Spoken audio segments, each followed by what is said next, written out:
Oke, Mat. Siang para sedulur YouTube, ketemu lagi dengan saya, Agung Wijanarko. Oke, para sedulur, di siang hari ini seperti biasa saya pengen menyapa para sedulur-sedulur saya, sobat-sobat saya, teman-teman saya yang sudah subscribe dan join di kanal YouTube saya ini. Oke, teman-teman, seperti biasa di siang hari ini kita akan ngobrol-ngobrol santai seputaran peta perpolitikan di negara kita menjelang Pilpres dan Pemilu 2024 nanti. Jadi teman-teman, kemarin ya sekitar 1 hari yang lalu gitu kan, ada suatu peristiwa yang memang sepertinya patut kita cermati gitu kan, dan juga peristiwanya menurut saya juga nggak lazim atau aneh gitu kan, yaitu ketika Rapimnas Partai Golkar ya, rapat pimpinan nasional Partai Golkar, di mana seluruh ketua ataupun ketua cabang dari Partai Golkar dari seluruh Indonesia mengadakan rapat pimpinan nasional, dan hasilnya adalah kemudian diumumkan oleh Ketua Umum Partai Golkar Erlangga Hartarto bahwasanya Partai Golkar dengan yakin dan tegas mendukung pasangan Prabowo Subianto dengan cawapres yaitu Gibran Rakabuming Raka. Juga di situ yang saya lebih juga agak aneh juga, Gibran Rakabuming Raka ini hadir di situ ya. Nah ini kenapa kalau saya bilang kemudian peristiwa ini saya anggap aneh gitu kan, dan juga peristiwa ini nggak saya pikir nggak pas lah, nggak pantas kalau kemudian dilakukan oleh para tokoh-tokoh yang kita anggap negarawan gitu kan.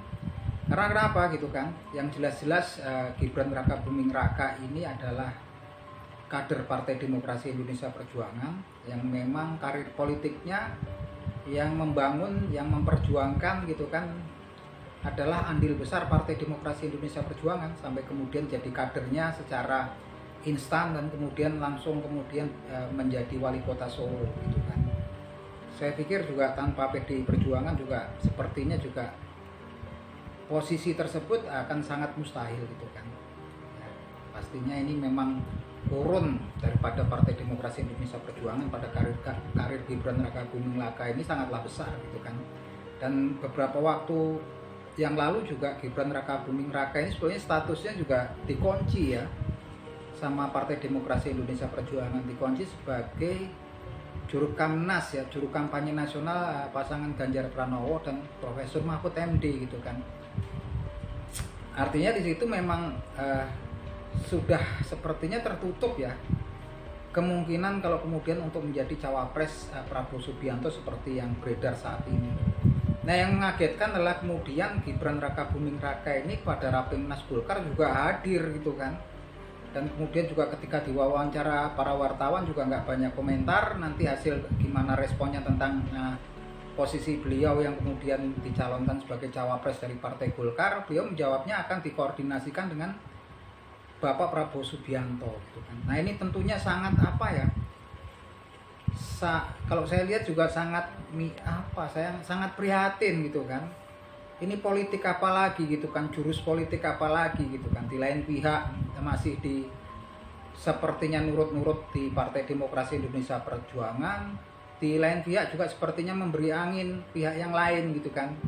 Nah saya pikir nih yang mau mencalonkan juga sepertinya juga sudah nekat gitu kan, karena kita tahu memang pastinya kalau mau mencalonkan nanti Gibran Rakabuming Raka ini kalau memang betul-betul spekulasinya jadi masuk di Partai Golkar gitu kan. Ketika masuk di Partai Golkar tentunya yang memperoleh keuntungan dari elektabilitasnya dari pemilih Presiden Jokowi adalah Partai Golkar itu sendiri ya gitu kan. Tapi terlepas dari itu kan memang ini jauh ya dari etika atau adab seorang negarawan ya, tokoh negarawan dari tokoh-tokoh elitnya. Walaupun nggak ada aturannya dan sah-sah aja, bebas-bebas aja, tapi saya pikir ini juga sesuatu yang memang sangat memprihatinkan gitu kan. Bukan seperti perilaku ataupun adab seorang negarawan kan. Satria ini kan memang milik kader partai lain gitu kan. Dan yang lebih parah lagi, kadernya ini malah kemudian sepertinya memberikan angin. Nah ini kita tunggu respon daripada elit parpol Partai Demokrasi Indonesia Perjuangan, karena kalau menurut saya sendiri juga nggak akan kemudian dibiarkan begitu saja gitu kan, walaupun kondisinya juga pastinya ini sedikit agak susah ya, karena memang kalau betul kemudian seperti spekulasi di luaran yang liar terjadi ya, kemudian menjadi kenyataan, kemudian berpasangan dengan Prabowo Subianto dengan Gibran Rakabuming Raka sebagai capres dan cawapresnya, tentunya sedikit banyaknya menimbulkan kekhawatiran, karena memang kemudian ini kan memang kolam suaranya yang mau diambil satu adalah kolam suara Presiden Joko Widodo, otomatis gitu kan, karena ini anaknya gitu, suka nggak suka, pro dan kontra gitu kan, apapun argumennya gitu kan, ada keidentikan gitu kan anaknya. Kalau elit bilang, banyak yang bilang nggak mungkin masalah elektabilitas itu diturunkan ke anaknya. Itu kalau para elit, ini kalau masyarakat umum kita kan nggak tahu gitu kan. Dan ini yang memang sebetulnya bikin repot adalah kemudian kalau memang itu betul-betul skema seperti dugaan-dugaan itu terjadi, ini kan memang seperti apa ya, seperti masalah di kandang banteng. Nanti kandang banteng ini kalau kita tahu adalah lumbung suara ataupun markas besar perolehan suara terbesar dari Partai Demokrasi Indonesia Perjuangan adalah Provinsi Jawa Tengah gitu kan, dengan tidak mengecilkan provinsi-provinsi lain di Indonesia. Tapi suara terbesar daripada Partai Demokrasi Indonesia Perjuangan secara nggak langsung juga suara capres dari Ganjar Pranowo gitu kan. Itu besarnya di Jawa Tengah. Tapi kalau kemudian Prabowo Subianto betul-betul pasangannya lagi Gibran Rakabuming Raka, seperti spekulasi-spekulasi yang terjadi, ini sepertinya seperti kalau menghunjam tuh menusuk langsung di ulu hati, menusuk ke jantung ya ini kan.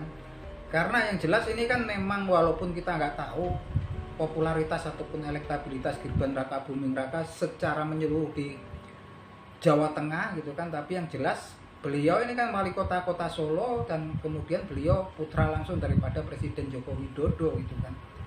Yang jelas pastinya menimbulkan tanda tanya gitu kan.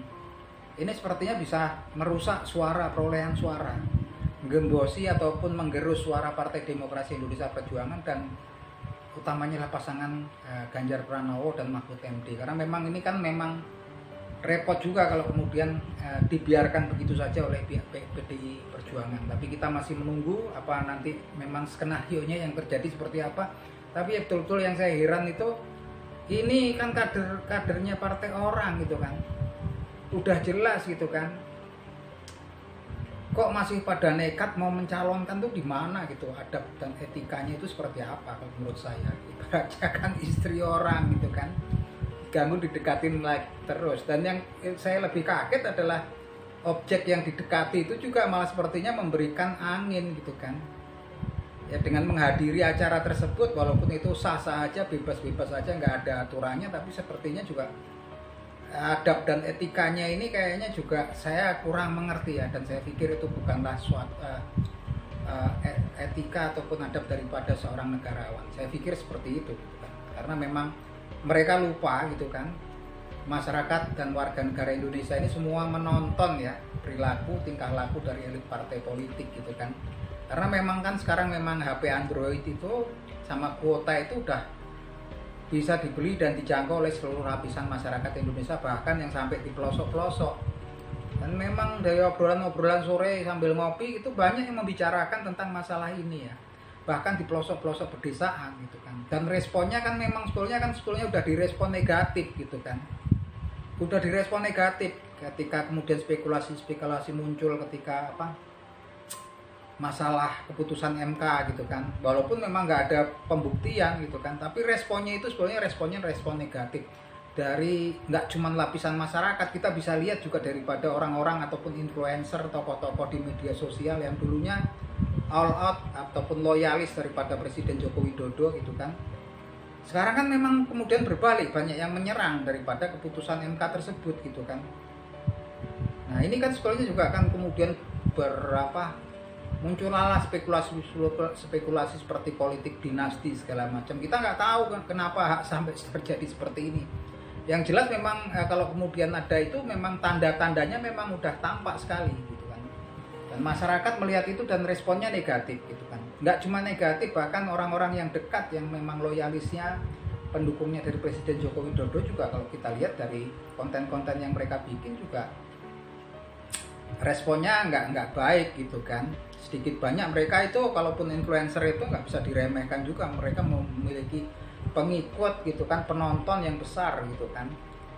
Nah kita nggak tahu kalau kemudian beberapa memang partai politik tetap nekat untuk kemudian melanjutkan seperti yang memang dianggap skenario oleh para warganet ataupun masyarakat gitu kan.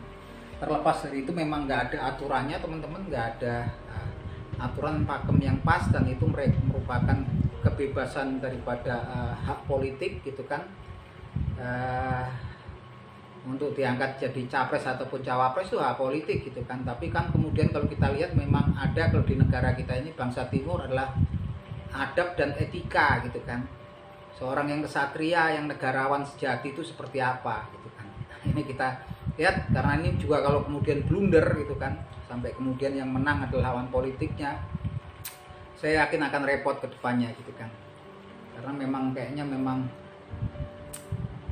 menimbulkan friksi gitu kan. Kalau kita lihat juga pastinya nggak happy nih elit partai politik PDI Perjuangan, juga nggak bakal happy walaupun di permukaan sepertinya adem ayem akur, tapi saya yakin kalau kemudian dari gimmick daripada bahasa para tokoh-tokoh elit dari partai politik, Partai Demokrasi Indonesia Perjuangan nggak happy, nggak bakal senang kemudian seperti ini. Tapi kita lihat gitu kan sampai di mana kemudian nanti juga respon yang diberikan oleh elit politik Partai Demokrasi Indonesia Perjuangan gitu kan. Tapi memang sepertinya biasa aja. Kalau menurut saya sendiri ini juga udah sangat berlebihan, karena memang kalau kemudian menghadiri acara tersebut gitu kan, dengan komennya juga yang memang mengarah gitu kan, sepertinya memberikan angin, itu tampaknya memang kemudian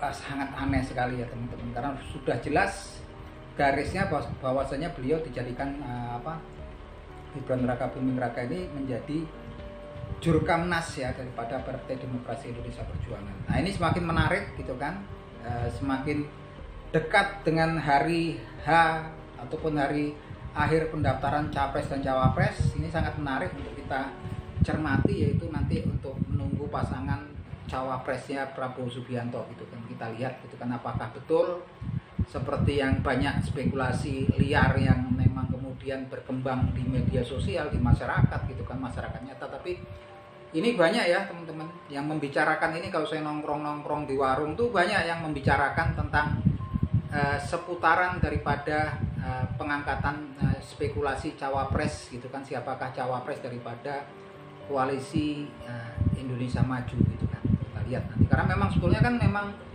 di situ banyak tokoh-tokoh yang berpotensi ya, tokoh-tokoh yang populer gitu kan, sangat populer di masyarakat Indonesia, seperti kayak Bapak Erick Thohir gitu kan. Ini kan populer banget, apalagi semenjak beliau kemudian menjadi ketum PSSI, program naturalisasi. Nah, timnas Indonesia juga sukses ya gitu kan. Kemarin bisa ngalahin Brunei Darussalam tuh, wah, banyak yang senang tuh sama Bapak Erick Thohir. Kemudian di situ ada Ridwan Kamil gitu kan, ada Ibu Khofifah Indar Parawangsa, calon-calon yang memang berpotensi gitu kan. Tapi kita nggak ngerti, karena memang arahnya ini memang terus ke targetnya Gibran Rakabuming Raka, dan udah terang-terangan ya gitu kan, Partai Golkar menyatakan dukungannya kalau kemudian Prabowo Subianto kemudian dicalonkan berpasangan dengan Gibran Rakabuming Raka, yang walaupun kemudian kesannya aneh gitu kan. Di lain pihak ya teman-teman, kalau kita lihat ini kan kondisi yang seperti ini sebetulnya juga malah menguntungkan pasangan Anies Baswedan dan Gus Muhaimin Iskandar. Masif ya, keuntungannya besar, karena memang kemudian friksi ini yang terjadi memang di kubunya yang memang dulu sepertinya dua perahu tapi satu nahkoda, tapi tampak sekali sekarang nahkodanya udah berbeda, dan satu perahu memang di sini memang udah mulai agak menjauh, dan memang mulai menebarkan pesonanya pribadi ya, maksudnya mulai memancarkan cahayanya sendiri lah, seperti kalau tampak sekarang dengan pasangan Ganjar Pranowo dan Mahfud MD ini, Bapak Mahfud MD ini memang memancarkan popularitas mereka sendiri. Seperti kalau ini memancarkan cahaya mereka sendiri, bukan cuman kemudian mengidentikan dengan bayang-bayang Presiden Joko Widodo ini tampak sekali ya. Gitu kan. Tapi yang jelas kondisi-kondisi yang terjadi belakangan ini memang betul-betul sangat menguntungkan kok posisi Anies Baswedan dan Gus Muhaimin Iskandar gitu kan. Karena memang kalau kita lihat sekarang di media sosial memang juga influencer itu juga gesekannya para influencer ke dua belah kubu tersebut gitu kan. Dan tampak sekali memang ini kan pastinya suara itu akan terbelah kalau memang spekulasinya kalau seperti itu benar-benar adanya gitu. Saya yakin ini yang betul-betul mau dituju ini kan memang jantungnya Partai Demokrasi Indonesia Perjuangan kalau memang kemudian pasangan ini jadi gitu kan. Karena Jawa Tengah ini adalah salah satu basis ataupun kandang banteng ya kalau dibilang kan, perolehan suara terbesar Partai Demokrasi Indonesia Perjuangan itu paling besar di Jawa Tengah gitu kan. Nah ini kita nggak tahu kalau kemudian di dalamnya ada bara api ini yang walaupun kemudian juga nggak tahu kan seberapa besar sih kalau popularitasnya Gibran Rakabuming Raka ini kalau di Jawa Tengah. Kalau Solo ya pastinya gitu kan. Tapi yang jelas kan di belakangnya juga ada Presiden Joko Widodo gitu kan, anak langsung nih ya gitu kan. Walaupun mungkin juga nggak tahu lah kita kan, masih hitung-hitungannya nggak begitu tahu kita ini kalau di Jawa Tengah gitu kan. Tapi yang jelas ini akan kemudian membuat masalah di kandang banteng gitu kan. Nah itu yang kita tunggu teman-teman, semakin hari kayaknya semakin unik nih peristiwa-peristiwa yang terjadi belakangan ini gitu kan. Semakin unik. Dulu yang saya takutkan kalau kemudian berhadapannya antara Anies Baswedan dan Gus Muhaimin Iskandar itu dulu prediksi saya itu Ganjar Pranowo Prabowo Subianto ataupun Prabowo Subianto Ganjar Pranowo gitu kan pasangan. Artinya dua pasang itu kayaknya memang kemudian peluang untuk menang Anies Baswedan dan Gus Muhaimin Iskandar itu sangatlah kecil kalau memang kemudian yang jadi itu satu pasangan itu kan. Kalau ini sekarang kan memang kayaknya semakin kusut ya, di seberang memang kemudian udah jelas-jelas nggak jadi itu kan fusinya kan. Kita nggak tahu memang kemudian ambisi-ambisi daripada partai politik ataupun kemudian tokoh-tokoh tertentu yang kadang-kadang kemudian nggak berpikirnya juga agak kurang logis gitu kan. Karena memang kalau menurut saya memang yang paling realistis adalah dulu bergabungnya Prabowo Subianto dengan Ganjar Pranowo ataupun kemudian Ganjar Pranowo Prabowo Subianto. Tapi kalau sekarang memang kemungkinannya udah hilang gitu kan, karena memang kemudian Partai Demokrasi Indonesia Perjuangan secara resmi sudah mendaftarkan Ganjar Pranowo dan Bapak Mahfud MD ya gitu kan. Ini semakin menarik teman-teman.